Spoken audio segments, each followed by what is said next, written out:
Hi everyone! In this tutorial we will be looking at animating two molecular assets, having one protein dock onto another. We will be starting with the structure 2PTC, which consists of two proteins that are actually already docked. So the first thing to check is the length of the timeline. This bar at the bottom shows the length of your animation in frames. By default, there are 24 frames per second, and what we have now is 1 second of animation. So let's jack this up a little bit to around 240 frames, so we have some room to play with. After I import the structure, I'm going to turn on the mesh visibility because this is what I want to animate. If we go back to the descriptions box, we see that there are two chains, chain E, which is a beta trypsin, and chain I, which is a trypsin inhibitor.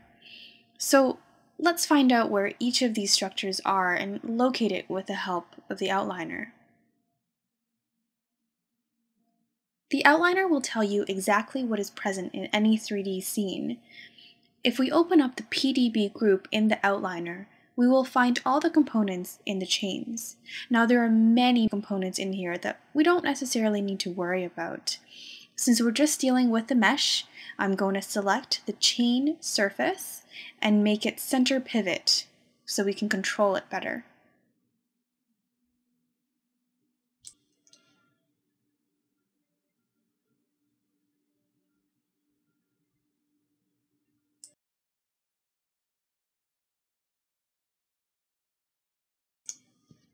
I want the trypsin inhibitor to leave the beta trypsin, which is chain E. Now we can do this in several ways. One, we can just take the geometry of the trypsin inhibitor and hand animate it by keying positions and rotations in different frames. We can play back and see the result of this.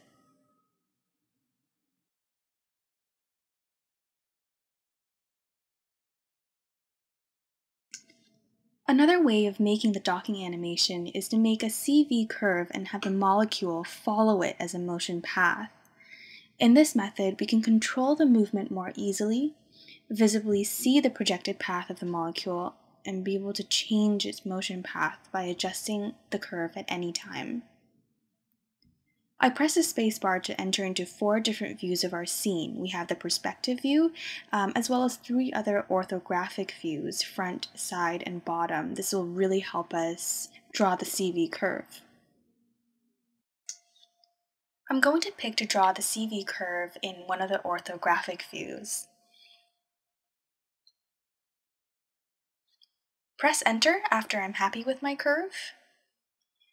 I can go back to the full perspective window by mousing over that small section and pressing the space bar. In this view, I can now do fine adjustments to the curve by moving its control vertices. In order to move them, I have to right-click on the curve and select Control Vertices. Once I'm happy with the way my curve looks, I can right-click again and go into Object mode.